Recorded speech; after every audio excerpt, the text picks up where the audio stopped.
പ്രിയരെ നമസ്കാരം. ഇന്നത്തെ കാഴ്ചയിൽ ഊരമ്പന ഗാന്ധിനഗറിന് സമീപമുള്ള പുളിക്കപ്പാറ വ്യൂ പോയിൻറ്റിനെ പറ്റി പറയാം. രാമമംഗലം മാറാടി ഗ്രാമപഞ്ചായത്തുകളുടെ അതിർത്തി വരുന്ന ഈ വ്യൂ പോയിൻ്റ് സമീപ പ്രദേശങ്ങളിൽ വെച്ച് ഏറ്റവും മനോഹരമാണ്. മാറാടി ഗ്രാമപഞ്ചായത്തിൻ്റെ അതിർത്തിക്കുള്ളിലാണ് പുളിക്കപ്പാറ. സമുദ്രനിരപ്പിൽ നിന്നും ഏകദേശം ഒരു 1000 അടി ഉയരത്തിലാകാം പുളിക്കപ്പാറ സ്ഥിതി ചെയ്യുന്നത്. ഊരമ്പന ശിവലി ജംഗ്ഷനിൽ നിന്നും ഗാന്ധിനഗർ കൈനാട് റൂട്ടിൽ പാത്തിക്കൽ ഡാമിലേക്ക് തിരിയുന്നതിന് എതിർവശത്തേക്കുള്ള നടപ്പാത എത്തുന്നത് സുന്ദരമായ പുളിക്കപ്പാറയിലേക്കാണ്. നല്ല തെളിഞ്ഞ അന്തരീക്ഷമുള്ള വൈകുന്നേരങ്ങളാണ് പുളിക്കപ്പാറ സന്ദർശിക്കുവാൻ പറ്റിയ സമയം. ഈ മലമുകളിൽ നിന്നും ആകാശത്തിൻ്റെ അതിരോളം നീണ്ടു നിവർന്നു കിടക്കുന്ന നാട്ടുപ്രദേശം കാണാൻ വല്ലാത്തൊരു വശ്യത തന്നെയുണ്ട്.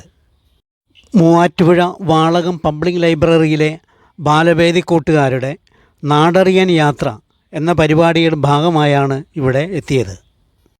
ഈ ഊരമനയിൽ ഇത്രയടുത്ത് താമസിച്ചിട്ടും ഈ നെടുന്നീളൻ വ്യൂ പോയിൻറ്റിനെ പറ്റി അധികം ആരും പറഞ്ഞു കേട്ടിട്ടേയില്ല.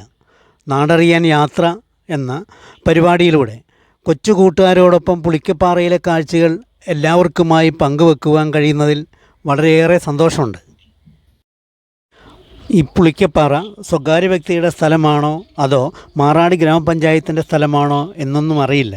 എന്നാൽ ഇവിടെ സുരക്ഷയ്ക്കാവശ്യമായ കൈവരിയൊക്കെ പിടിപ്പിക്കുകയും മറ്റ് ക്രമീകരണങ്ങൾ ഒരുക്കുകയും ചെയ്താൽ പുളിക്കപ്പാറ മനോഹരമായ ഒരു ടൂറിസം സെൻ്ററായി വളരാൻ സാധ്യത ഏറെയുള്ള പ്രദേശമാണ്. പുലിയള്ള് എന്നറിയപ്പെടുന്ന തുരങ്കപാതയ്ക്കും കൊടികുത്തി മലയ്ക്കും പാത്തിക്കൽ ഡാമിനും ശൂലം വെള്ളച്ചാട്ടത്തിനും സമീപത്ത് തന്നെയാണ് പുളിക്കപ്പാറയും വരുന്നത്. ഊരമ്പന എന്ന നാടും സമീപ പ്രദേശങ്ങളും അറിയാനും ആസ്വദിക്കാനും ധാരാളം സവിശേഷതകൾ നിറഞ്ഞതാണ്. അവയൊക്കെ ജനങ്ങൾക്ക് വളരെ സുരക്ഷിതമായി കണ്ട് ആസ്വദിക്കാവുന്ന സംവിധാനങ്ങൾ ഒരുക്കിയാൽ ടൂറിസം മേഖലയ്ക്ക് ഈ പ്രദേശം ഒരു മുതൽക്കൂട്ട് തന്നെയാണ്. ഇനി മറ്റൊരു കാഴ്ചയുമായി വരും വരേക്കും എല്ലാവർക്കും നന്ദി, നമസ്കാരം.